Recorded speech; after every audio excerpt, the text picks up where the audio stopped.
हाँ जी, hello students, today we are going to start the new chapter that is a P block elements. Clear? तो firstly you should know about the P block. What do you mean by P block elements? ठीक है, तो P block जैसे कि आप periodic table देखते हो कि आपको कुछ इस तरीके से पीरियोडिक टेबल नजर आता है। यहाँ पर टोटल आपके पास टोटल 18 ग्रुप होते हैं और 7 क्या होते हैं? पीरियड्स होते हैं। ठीक है, फर्स्ट और सेकंड ग्रुप को हम एस ब्लॉक एलिमेंट्स बोलते हैं। 3 to 12 जो ग्रुप आते हैं उसको हम क्या बोलते हैं? D block elements. And 13 to 18 वालों को हम क्या बोलते हैं? P block elements. और नीचे जो पीरियोडिक टेबल में लाई करता है वो क्या होता है? F block elements. ठीक है, बेसिकली एक्टिनॉइड्स जो सीरीज होती है। तो हमने यहाँ पर स्टडी करनी है किसकी? पी ब्लॉक एलिमेंट्स की। ठीक है, तो पी ब्लॉक एलिमेंट बेसिकली आपको पता है कौन से पी ब्लॉक एलिमेंट में ग्रुप इन्वॉल्व हो रहे हैं? 13 to 18 ग्रुप्स। ठीक है, 13 ग्रुप में आपके पास कौन से एलिमेंट्स आ रहे हैं? बोरोन, एल्युमिनियम, गैलियम, इंडियम और थैलियम। ग्रुप 14 में कौन से आ रहे हैं? Carbon, silicon, germanium, tin and lead. 15 में आ रहे हैं आपके पास nitrogen, phosphorus, arsenic, antimony and bismuth. 16 में आते हैं oxygen, sulphur, selenium, tellurium and polonium. 17 में आते हैं fluorine, chlorine, bromine, iodine and astatine. And 18 में आते हैं neon, argon, krypton, xenon and radon. Clear? तो ये आपको एलिमेंट लर्न करने पड़ेंगे। इसकी एक छोटी सी ट्रिक भी है, बेसिकली मैंने आपको पहले भी बता रखी है। ठीक है, तो यहाँ पर भी देख लो, बैंगन, आलू, गाजर इन थैला। इस तरीके से आप इसको याद रख सकते हो, बैंगन, आलू, गाजर इन थैला। कहे सीता जी सुनो प्रभु, कहे सीता जी सुनो प्रभु। नेक्स्ट, नेपाल, पाकिस्तान, ऑस्ट्रेलिया सब भिखारी। नेपाल, पाकिस्तान, ऑस्ट्रेलिया सब भिखारी। उस से टेपो। ठीक है, या फिर ओल्ड स्टाइल से टेपो। चीटिंग करने को बोलते हैं ना, टेपना, टेपो, वो चीज़। नेक्स्ट, फिर कल बाहर आई आंटी। ठीक है, फिर कल बाहर आई आंटी। नेक्स्ट, नीना और करीना ज़ेरॉक्स रानी। नीना और करीना ज़ेरॉक्स रानी। ठीक है, होप सो आपको लर्न तो है ही, एक बार मैंने यहाँ पर रिपीट कर दी है। ठीक है, जिनको नहीं पता था तो यहाँ से आप इस तरीके से इसको लर्न कर सकते हो। ठीक है, आप देखिए जो आपके पास क्लास 12th में है, क्लास 12th में पी ब्लॉक में आपके पास 15 to 18 ग्रुप इन्वॉल्व है। ठीक है, 13 और 14 आप 11th क्लास में डिस्कस कर चुके हो, तो यहाँ पर हमने डिस्कस करना है 15 to 18 ग्रुप। ठीक है, तो पी ब्लॉक एलिमेंट्स क्या होते हैं बेसिकली? अगर मैं इसकी ग्रुप 13 की बात करूं बेटा, ठीक है, 13, ठीक है, नॉर्मली इसमें कौन सा एलिमेंट है? बोरॉन। एटॉमिक नंबर कितना होता है? 5। कॉन्फ़िगरेशन कैसे लिखोगे? 1s2 2s2 2p, 2 2 4 और 1 5। क्लियर? तो यहाँ पर अगर आपको पता है ये जो आपके पास बोरोन वाली फैमिली है, ये सेकेंड पीरियड में बिलोंग करता है, ये थर्ड में, ये फोर्थ पीरियड में, ये फिफ्थ में और ये 6th पीरियड में। ऐसे ही है आपके पास सेकेंड, थर्ड, फोर्थ, फिफ्थ और 6th। तो यहाँ पर जो आपके पास सेकेंड पीरियड है वो कौन सा है? ये दिस वन। यहाँ ही से पता लगा रहे हो ना आप, 2s2 2p1। मतलब अगर मैं ये n का नंबर चेंज करती हूँ, यहाँ पर ये 2 वैल्यू जो है ये n की वैल्यू है ना, अगर मैं ये नंबर चेंज करती हूँ तो आपके पास क्या हो जाता है? बेसिकली पीरियड भी चेंज हो जाता है। अगर यहाँ पर n की वैल्यू 2 है तो मतलब ये सेकेंड पीरियड है। अगर मैं यहाँ पर डाल देती हूँ 3s2 3p1 तो ये क्या हो जाएगा? n की वैल्यू कितनी आ गई? 3, मतलब थर्ड पीरियड से बिलोंग करेगा ये। तो बेसिकली इसकी जनरल कन्फिगरेशन मैं कैसे लिख सकती हूँ? ns2 np1 लिख सकती हूँ ना, ns2 np1। समझ रहे हो बात? पीछे का उठाया मैंने, n की वैल्यू तो चेंज है यहाँ पर, ns2 np1। तो ग्रुप 13 की जो जनरल कन्फिगरेशन होगी वो क्या होगी? ns2 np1। अगर ये सेकेंड पीरियड से है तो इसकी जनरल कन्फिगरेशन हो जाएगी 2s2 2p1। अगर ये थर्ड पीरियड से है तो इसकी जनरल कन्फिगरेशन हो जाएगी 3s2 3p1। अगर ये फोर्थ पीरियड से है तो इसकी जनरल कन्फिगरेशन हो जाएगी 4s2 4p1। इस तरीके से लिखते चले जाओगे आप, आपको पता चल जाएगा कि ये सेकंड पीरियड का एलिमेंट है, ये थर्ड पीरियड का है और ये फोर्थ पीरियड का है। अगर मैं बात करती हूँ ग्रुप 14 की, फर्स्ट एलिमेंट कौन सा है यहाँ पर? कार्बन। कार्बन का एटॉमिक नंबर, कॉन्फ़िगरेशन कैसे लिखोगे? 1s2 2s2 2p, 2 2 4 और 2 6। मतलब अगर मुझे ग्रुप 14 की जनरल कन्फिगरेशन लिखनी है तो कैसे लिखूंगी? ns2 np2। क्लियर।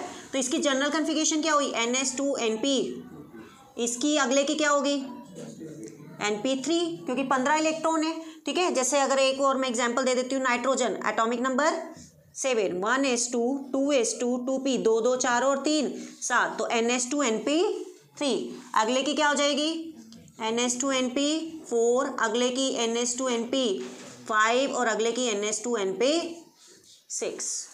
क्लियर इतनी बात, general electronic configuration, how you will write the group 13 to 18। Clear.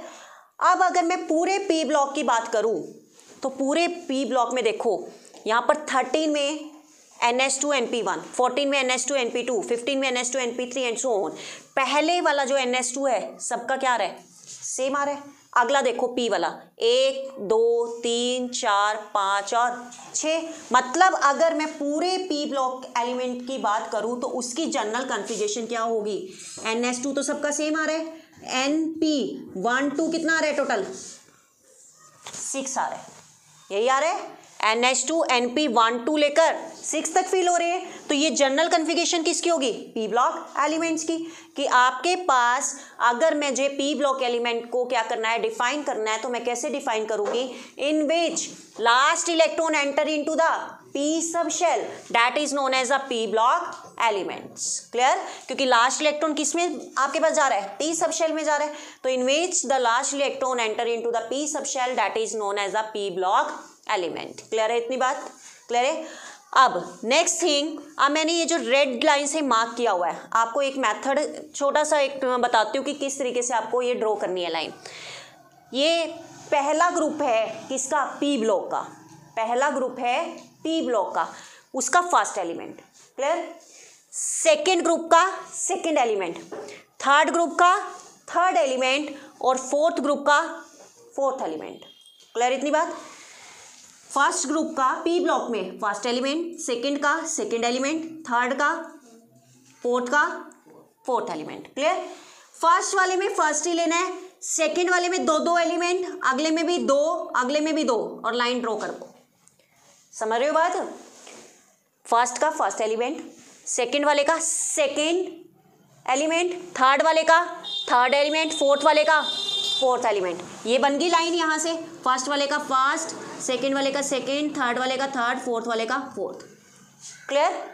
दो दो एलिमेंट उठाने हैं, सिर्फ फर्स्ट वाले में से दो एलिमेंट नहीं लोगे, फर्स्ट वाले में से फर्स्ट एलिमेंट। इसका दूसरा क्या होगा, ये होगा, इसका दूसरा ये होगा, और इसका दूसरा ये होगा, और यहाँ पे आपने क्या कर दी, एक लाइन ड्रॉ कर दी। इसका मतलब क्या है, इस जो लाइन के अंदर आ रहे हैं, they act as an metalloids. ये कैसे एक्ट करते हैं, मेटलॉइड्स। ये कैसे एक्ट करेंगे, मेटल्स, और ये कैसे एक्ट करेंगे, नॉन मेटल्स, मोस्टली केसेस में। ठीक है, कहीं इसमें कई बार एक्सेप्शन आ सकती है, बट वैसे नहीं होता। मोस्टली ये क्या एक्ट करेंगे, एज एन मेटलॉइड्स। ये कैसे एक्ट करेंगे, इधर नॉन मेटल्स, और ये कैसे एक्ट करेंगे, एज एन मेटल्स। इस लाइन के उधर नॉन मेटल्स, ये मेटलॉइड्स, और ये इस लाइन के इधर यहाँ पर दैट आर मेटल्स। क्लियर इतनी बात, क्लियर है। आपको अगर एटॉमिक नंबर फाइंड आउट करना है किसी भी एलिमेंट का, तो आप किसकी हेल्प से फाइंड आउट कर सकते हो, 2 8 8 18 18 32। क्लियर। जैसे कि फॉर एग्जांपल नियॉन से ऊपर क्या होता है, हीलियम, उसका एटॉमिक नंबर कितना हो गया, 2। अब 2 ये वाला ले लिया आपने, 2 में 8 जोड़ोगे कितना हो जाएगा, 10 में 8 जोड़ दो, 18 में 18, 36 में 18, 54, 54 में 32, 86। क्लियर। ऐसे आप क्या कर सकते हो, एटॉमिक नंबर फाइंड आउट कर सकते हो। क्लियर है इतनी बात, क्लियर है। अब नेक्स्ट थिंग, अगर आपसे पूछ लिया जाता है कि कौन सा एलिमेंट का क्या ग्रुप है और क्या पीरियड है, तो कैसे आप फाइंड आउट करोगे। फॉर एग्जाम्पल अगर मैं बात करती हूँ, सपोज हम ले लेते हैं एल्युमिनियम, सपोज मैंने एग्जाम्पल ले लिया एल्युमिनियम। वो पूछता है ये कौन से ग्रुप से बिलोंग करता है और कौन से पीरियड से बिलोंग करता है, तो आप कैसे फाइंड आउट करोगे। Firstly you should know the atomic number. Atomic number अगर आपको पता है तो you can easily find out the group number and the period number. तो इसकी इलेक्ट्रॉनिक कन्फिगरेशन अगर हम लिखते हैं क्या आती है, simple 2 8 3। Outer most electron represent its group की पीरियड, ग्रुप, ठीक है। टोटल शेल्स कितनी है, 1 2 और total shells represent the periods. अब पीरियड्स की बात करूं मैं, अगर एल्युमिनियम टोटल कितने हैं, 1 2 3, तो इसका कौन सा पीरियड होगा, थर्ड पीरियड होगा। अगर मैं ग्रुप की बात करूं बेटा, तो यहाँ पर ग्रुप 3 नहीं काउंट करोगे आप, यहाँ पर आपको क्या करना पड़ेगा, क्योंकि ये जो पी ब्लॉक है उस पी ब्लॉक से पहले आपके पास क्या आ रहे हैं, डी ब्लॉक एलिमेंट्स आ रहे हैं, उनका डिफरेंस आ रहा है, और वो टोटल डिफरेंस 3 से 12 एलिमेंट, टोटल कितने हुए, 10 एलिमेंट, 10 एलिमेंट हुए। तो आप इसमें क्या करो, आउटर मोस्ट इलेक्ट्रॉन में 10 ऐड कर दो, 10 + 3 दैट इज 13। तो मतलब ये कौन से ग्रुप से बिलोंग करेगा, 13 ग्रुप से। समझ आ रही है बात, क्लियर है, आ रही है बात समझ। अगर वैसे तो अगर आपको पीरियोडिक टेबल पता है, लर्न है, तो you can easily find out कि which element is belong to which period and which group, but if you don't know then how will you find, then that is a method to find out the group number and the period number, ठीक है। Suppose अगर मैं बोलती हूँ आपको arsenic का find out करना है, आर्सेनिक, इसका एटॉमिक नंबर लिख के देख लो, इसके जनरल इलेक्ट्रॉनिक कन्फिगरेशन लिख के देख लो, जितने शेल्स हैं उसके अकॉर्डिंग पीरियड नंबर डाल दो, और जितना आपके पास एंड में क्या आता है आपके पास, that is valence shell. Valence shell electron बेटा आपको पता ही है, अगर इसके वैलेंस शेल इलेक्ट्रॉन कितने हैं, 3, तो सबके सेम रहेंगे, ठीक है। अगर मैं इसके वैलेंस शेल इलेक्ट्रॉन बोलती हूँ 5, सबके सेम रहेंगे। 5 वैलेंस शेल इलेक्ट्रॉन है, इसमें 3 है, इसमें टोटल कितने हो गए, 4, इसमें 5, इसमें 6, इसमें 7 और उसमें 8। तो वैलेंस शेल इलेक्ट्रॉन कितने हो गए, इसमें 5, 10 और 5 15। तो आर्सेनिक कौन से ग्रुप से बिलोंग कर रहा है, 15 से। समझ आ रही है बात, क्लियर है। तो that is the general introduction of the P block elements. तो हमने इस चैप्टर में क्या पढ़ना है, 15 टू लेकर 18 तक पढ़ने हैं, ठीक है, 15 से 18 तक। तो वो हम आज 15 ग्रुप को डिस्कस करेंगे, ठीक है। हाँ जी, अब देखिए फर्स्टली हम ग्रुप 15 को डिस्कस करेंगे, ठीक है। 15 टू 18 हमने डिस्कस करना है। तो पहले मैं बात कर रही हूँ नाइट्रोजन फैमिली की, ठीक है। ग्रुप 15 जनरल कन्फिगरेशन क्या रहेगी इसकी, NS2 NP3, that is a general electronic configuration. अगर ये सेकेंड पीरियड से है तो इसकी कन्फिगरेशन हो जाएगी 2s2 2p3। अगर ये थर्ड से है तो ये हो जाएगा 3s2 3p3। अगले की हो जाएगी 4s2 4p3, नेक्स्ट की 5s2 5p3 एंड नेक्स्ट की 6s2 6p3। That is the general electronic configuration NS2 NP3, और इसके अकॉर्डिंग हमने औरों की कन्फिगरेशन लिख ली, ठीक है। ये सेकंड पीरियड से था तो 2s2 2p3, थर्ड से था 3s2 3p3 and so. Clear, इतना तो अभी हमने पीछे सीखा है कैसे इलेक्ट्रॉनिक कन्फिगरेशन फाइंड आउट करते हैं, क्लियर है। अब जो नाइट्रोजन फैमिली है बेटा, उसको दूसरे नाम से जाना जाता है, दैट इज निकोजेंस, ठीक है। निकोजेंस का मतलब क्या होता है, दैट इज सफोकेशन, ठीक है ना। जैसे नाइट्रोजन गैस है, फॉस्फोरस है, आर्सेनिक है, ये सफोकेटिंग गैसेज होती हैं। सफोकेशन का मतलब समझते हो ना, दम घुटता है जिन गैसेज से, ठीक है ना। तो निकोजन फैमिली भी बोला जाता है, निकोजेंस के नाम से भी जाना जाता है। निकोजन मीन्स सफोकेशन, ठीक है। नेक्स्ट नाइट्रोजन और फॉस्फोरस, इसमें क्या है आपके पास, non metals. Arsenic and antimony क्या है आपके पास, मेटलॉइड्स, और बिस्मथ क्या है आपके पास, मेटल्स, ठीक है। आपको पता ही होगा रीजन, बेसिकली ये नॉन मेटल्स क्यों है, ये मेटल्स क्यों है, और ये मेटलॉइड्स क्यों है। मेटलॉइड्स तो आपको पता है बेसिकली क्या है, जो कि नॉन मेटल और मेटल्स दोनों की प्रॉपर्टीज को शो करते हैं, these are known as the metalloids. तो ये नॉन मेटल्स क्यों है, नॉन मेटल की टेंडेंसी क्या होती है, इलेक्ट्रॉन्स को गेन करने की कि लूज करने की, गेन करने की। तो इनका साइज क्या है, स्मॉल है, साइज स्मॉल है, तो ये इलेक्ट्रॉन्स को ज्यादातर गेन करने की कोशिश ज्यादा करेंगे। अभी हम समझेंगे ऐसा क्यों, ठीक है, एज कंपैरेटिवली टू लूज। तो ये क्या करते हैं, नॉन मेटेलिक कैरेक्टर शो करते हैं। वेयर एज बिस्मथ, बिस्मथ का साइज क्या है, बहुत बड़ा है। तो बहुत बड़ा होने की वजह से वो इलेक्ट्रॉन की टेंडेंसी उसकी जो क्या रहती है, लूज करने की ज्यादा रहती है। आउटर मोस्ट शेल से जो इलेक्ट्रॉन है वो क्या हो जाते हैं, इजिली रिमूव हो जाते हैं। तो ये क्या है, बेसिकली इन मेटेलिक कैरेक्टर ज्यादा शो करता है, क्योंकि यहाँ से इलेक्ट्रो पॉजिटिव कैरेक्टर आता है और यहाँ से इलेक्ट्रो नेगेटिव कैरेक्टर आता है। इनका जो साइज होता है वो क्या होता है, मॉडरेट होता है। That's why they are included in the metalloids category, ठीक है। तो अब हमने डिस्कस करना है इसी को वन बाय वन। तो पहले मैं जनरल ट्रेंड डिस्कस करने जा रही हूँ ग्रुप का, ठीक है। On moving down the group from nitrogen to bismuth, on moving down the group from nitrogen to bismuth, आपको पता है फर्स्ट ट्रेंड मैं किसके लिए, ग्रुप में भी किसके लिए लेकर चल रही हूँ, एटॉमिक साइज या फिर रेडियाई, ठीक है, फर्स्ट, ठीक है।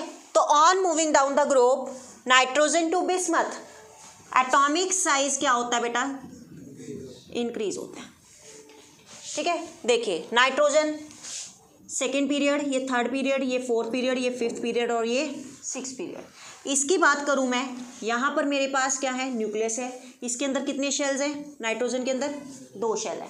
बिस्मथ की बात करूं कितने शेल हैं टोटल, 6, ठीक है ना। बेसिकली ये न्यूक्लियस हो गया आपके पास, 1 2 3 4 5 और 6, इस तरीके से शेल रहेंगे। आ रही बात समझ। तो अगर मैं बात करूं साइज बढ़ कैसे रहा है, आप देखो यहाँ पे आपको दिख रहा है ये नाइट्रोजन है, ये क्या है, बिस्मथ है। देखने से ही पता चल रहा है इसका साइज छोटा है, इसका साइज बड़ा है। तो उसका रीजन क्या है बेटा, एटॉमिक साइज इंक्रीज क्यों हो रहा है। देखो यहाँ पर कितने शेल हैं ओनली, और यहाँ पर 6, तो मतलब फर्स्ट रीजन तो आप क्या कह सकते हो, नंबर ऑफ शेल्स क्या हो रहे हैं, इंक्रीज हो रहे हैं, नंबर ऑफ शेल इंक्रीज हो रहे हैं। नंबर ऑफ शेल इंक्रीज होने की वजह से ये न्यूक्लियस है और ये सपोज मैं बोलती हूँ आउटर मोस्ट शेल है, ठीक है। इसका डिस्टेंस यहाँ से लेकर यहाँ तक और यहाँ से लेकर यहाँ तक, किसका डिस्टेंस बढ़ रहा है, नाइट्रोजन का कि बिस्मथ का, बिस्मथ का। तो मतलब आप क्या बोल सकते हो, distance of nucleus to the outermost shell क्या हो रहा है, इंक्रीजेस। डिस्टेंस इंक्रीज हो रहा है, अट्रैक्शन क्या हो रही है, डिक्रीज हो रही है, मतलब ऊपर से नीचे जा रहे हैं। अट्रैक्शन इसकी कम है कि इसकी कम है, बिस्मथ की कम है, इसका तो साइज छोटा है, उतनी ज़्यादा क्या है, बॉन्डेड हो रखे हैं। तो यहाँ पर attraction on moving down the group क्या होगी, that is decreases. Clear. Attraction decrease होगी तो उसकी वजह से आपके पास ये रेडियाई क्या हो रही है, इंक्रीज हो रही है, और रेडियाई इंक्रीज हो रही है तो साइज भी क्या होगा, बड़े। That is a general trend. समझ आ रही है बात। On moving down the group number of shells हमारे इंक्रीज हो रहे हैं, नंबर ऑफ शेल इंक्रीज होने की वजह से बेटा ये डिस्टेंस क्या हो रहा है, बढ़ रहा है। डिस्टेंस बढ़ रहा है तो अट्रैक्शन कम हो रही है, अट्रैक्शन कम हो रही है तो आपको पता है अगर मैं इसको फुल ड्रॉ कर देती तो डायमीटर बन जाता, यहाँ से यहाँ तक सर्कल होता है ना, ये क्या कहलाएगी अब इसकी रेडियस। तो ये जितना ज़्यादा साइज बढ़ गया उतनी रेडियाई बढ़ेगी, रेडियाई बढ़ गई या साइज बढ़ गया, जैसे मर्जी लगा लो आप। तो इसका साइज बढ़ रहा है तो इसकी रेडियाई भी क्या होगी, इंक्रीज होगी कंपैरेटिवली टू नाइट्रोजन। क्लियर। तो on moving down the group nitrogen to bismuth we can say that atomic size और radii increases due to the increase in number of shells. Clear है। तो that is the general trend. Clear इतनी बात। अब अगर मैं बात करूं एक्सपेरिमेंटली ऐसा देखा गया है, जब मैं इसकी रेडियाई देखती हूँ नाइट्रोजन, फॉस्फोरस, आर्सेनिक, एंटीमनी और बिस्मथ, ठीक है, तो इसकी रेडियाई इंक्रीज ही मिल रही है आपको 70, 110, 121, 141, 198 इन पिकोमीटर, इंक्रीज ही हो रही है ना। बट जब आप नाइट्रोजन टू फॉस्फोरस मूव करते हो, अब मैं एक्सेप्शन की बात कर रही हूँ, तो जनरल ट्रेंड था, अब मैं किसकी बात कर रही हूँ, एक्सेप्शन कुछ, ठीक है। जब आप नाइट्रोजन टू फॉस्फोरस मूव कर रहे हो कितना इंक्रीज हो रही है, कितना इंक्रीज हो रही है, कितने का, 40 का डिफरेंस आ रहा है, 121 से 141 कितना 20। अब चलो 141 7, यही आ रहा है। पहले कितने का डिफरेंस आ रहा है, 40 का, फिर आ रहा है आपके पास 20 का। तो यहाँ से आपको देखने पे क्या मिल रहा है, अब नाइट्रोजन से फॉस्फोरस जब आप मूव कर रहे हो तो यहाँ पर कितना 40 पिकोमीटर से इंक्रीज हो रहा है साइज या रेडियाई, ठीक है। बट जब आप basically phosphorus to arsenic move करते हो तो there is a small difference 110 to 121, but when you move arsenic to antimony तो there is a difference of 20। होना तो क्या चाहिए था, और ज़्यादा डिफरेंस आना चाहिए था ना भाई। जब आप ऊपर से नीचे मूव कर रहे हो साइज बढ़ रहा है, जब बढ़ रहा है तो यहाँ पर डिफरेंस ज़्यादा आना चाहिए था। बात समझ आ रही है। बट अगर यहाँ पर 40 का डिफरेंस आ रहा है तो यहाँ पर 80 का आना चाहिए था। मेरी बात समझ आ रही है तुम्हें, मैं क्या कह रही हूँ। जब हम ऊपर से नीचे जा रहे हैं साइज बढ़ रहा है, साइज बढ़ रहा है तो रेडियाई आपकी बढ़ेगी। बट क्वेश्चन यहाँ पे ये राइज हो रहा है कि अगर ये नाइट्रोजन से फॉस्फोरस पे जब हम मूव कर रहे थे तो जो ऑलमोस्ट रेडियाई है वो 40 पिकोमीटर के आसपास इंक्रीज हो रही थी। जब हम आर्सेनिक टू एंटीमनी मूव करें तो यहाँ पर क्या है बेसिकली 20 के आसपास हुई। ठीक है, बढ़नी चाहिए थी, ये तो कम होगी, मतलब कम किसके कंपैरेटिवली, इसके कंपैरेटिवली, मतलब ज़्यादा चेंज नहीं आया अगर हम देखे जाएं। तो ऐसा क्यों, मतलब आप क्वेश्चन समझ रहे हो क्या कह रही हूँ मैं? जब आप नाइट्रोजन टू बिस्मथ मूव करते हो तो पहले तो साइज क्या हो रहा है, बहुत ज़्यादा इंक्रीज हो रहा है, उसके बाद आर्सेनिक टू एंटीमनी पे जब हम जाते हैं तो हमें ऐसा देखने को मिला है कि साइज क्या होता है, नियर बाय ऑलमोस्ट सेम देखा जाता है। समझ रहे हो, नियर बाय ऑलमोस्ट सेम देखा जाता है, ज़्यादा इंक्रीज नहीं होता। उसका रीज़न क्या है, देखो फॉस्फोरस का जब भी आप इलेक्ट्रॉनिक कन्फिगरेशन लिखोगे, सपोज मैं एग्जांपल ले लेती हूँ फॉस्फोरस 15, क्या आता है 1s2 2s2 2p 6 3s2 3p 6 2 2 4 6 10 2 12 12 और 3 15, ये आएगा। आर्सेनिक कितना होता है, 15 में 18 ऐड कर दो 33, 1s2 2s2 2p6 3s2 3p 6 4s2 3d 10 4p 2 2 4 6 10 2 12 6 18 2 20 और 30 और 3 33।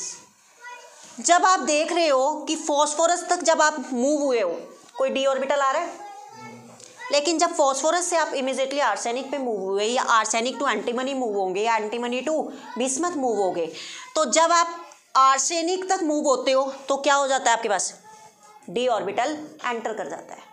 क्या हो जाता है, डी ऑर्बिटल एंटर हो जाता है। तो डी ऑर्बिटल की वजह से यहां पर क्या देखा गया है, that is poor shielding effect of D orbitals, जिसकी वजह से साइज इतना ज़्यादा इंक्रीज नहीं होता, ऑलमोस्ट नियर बाय क्या रहता है, सेम रहता है। अगर मैं बात करूं एंटीमनी टू बिस्मथ, तो यहाँ पर क्या आ जाता है, poor shielding effect of D and F orbital, दोनों आ जाते हैं। ठीक है, तो उसकी वजह से भी हम क्या देखते हैं, बेसिकली यहाँ पर जो साइज होता है नियर बाय ज़्यादा चेंज नहीं होता, क्या होता है basically almost near by same रहता है। हाँ जी, पीरियड्स। अब मैं पीरियड्स की अगर मैं बात करूँ, पीरियड्स में लेफ्ट टू राइट मूव करते हैं, लेफ्ट टू राइट। नाइट्रोजन से पहले क्या आता है, कार्बन, कार्बन देन इसका एटॉमिक नंबर, इसका कॉन्फ़िगरेशन 1s2 2s2 2p 2 2 4 और 2 6 1s2 2s2 2p, ये रहेगी। यहाँ पर भी शेल्स 2 हैं, यहाँ पर भी 2 हैं, शेल्स क्या है, सेम है। इस केस में शेल्स रिमेन्स सेम, बट जब हम कार्बन टू नाइट्रोजन मूव करते हैं, जैसे यहाँ पर क्या है, ये न्यूक्लियस है, यहाँ पर कितने 2 इलेक्ट्रॉन हो गए एस में, फिर पी में कितने हो गए 3। अब यहाँ पर मैं बात करूँ, ये न्यूक्लियस है, इसमें 2 इलेक्ट्रॉन हो गए और इसके अंदर कितने हो गए 3, यहाँ पर कितने 2, यहाँ पर 2 इलेक्ट्रॉन है आउटर मोस्ट शेल में और यहाँ पर 3। तो क्या देखा गया है, ये जो पॉजिटिव चार्ज है ना, इसमें क्या होते हैं, प्रोटॉन्स होते हैं। आउटर मोस्ट शेल में यहाँ पर कितने हैं टोटल, 2 इलेक्ट्रॉन और यहाँ पर कितने हैं 3 इलेक्ट्रॉन्स। तो कितने इलेक्ट्रॉन बढ़ रहे हैं आउटर मोस्ट शेल में, 1 इलेक्ट्रॉन। तो जितना न्यूक्लियस के पास प्रोटॉन्स ज़्यादा होते हैं, जितना न्यूक्लियस के पास प्रोटॉन्स ज़्यादा होते हैं, उतना ही इफेक्टिव न्यूक्लियर चार्ज बढ़ जाता है। न्यूक्लियर चार्ज तो क्या है कि एक प्रोटॉन बढ़ गया, इफेक्टिव न्यूक्लियर चार्ज का मतलब क्या है, इस न्यूक्लियस की टेंडेंसी आउटर मोस्ट इलेक्ट्रॉन को अट्रैक्ट करने की क्या हो जाती है, इंक्रीज हो जाती है, मतलब उतनी तेजी से ये अपनी तरफ इलेक्ट्रॉन्स को खींच पाता है। That is the effective nuclear charge. ठीक है, tendency to attract the outermost electron toward itself, that is known as the effective nuclear charge. ठीक है, तो अब कौन सा अच्छे से या कौन सा जल्दी खींच पाएगा, ये कि या ये है आपके पास कार्बन और ये क्या है नाइट्रोजन, कौन खींच पाएगा, नाइट्रोजन। क्यों, क्योंकि इसमें अगर प्रोटॉन देखें 3 2 5 और 2 7 प्रोटॉन है और इसके अंदर टोटल प्रोटॉन कितने हैं, 2 2 4 और 2 6। जितने ज़्यादा प्रोटॉन उतना इफेक्टिव न्यूक्लियर चार्ज ज़्यादा, इफेक्टिव न्यूक्लियर चार्ज ज़्यादा तो अट्रैक्शन ज़्यादा। तो हम लिखेंगे shells remain same, effective nuclear charge increases, जिसकी वजह से अट्रैक्शन क्या हो जाएगी, इंक्रीजेस। अट्रैक्शन इंक्रीज हो गई तो डिस्टेंस क्या हो जाएगा, डिक्रीज। अट्रैक्शन बढ़ गई ना, 1% यहाँ था, मैंने इसको अपनी तरफ खींच लिया तो डिस्टेंस क्या हो गया, कम हो गया। जब डिस्टेंस कम हो गया, अगर इसने अपनी तरफ इसको खींचा तो ये क्या है, हो सकता है इतना हो जाए, तो जब डिस्टेंस कम हो गया तो क्या होगा आपके पास, साइज डिक्रीज हो जाएगा, साइज डिक्रीज हो जाएगा तो रेडियाई भी क्या हो जाएगी, डिक्रीज हो जाएगी। क्लियर है बेटा, क्लियर है। That is a trend in atomic size या एटॉमिक रेडियाई।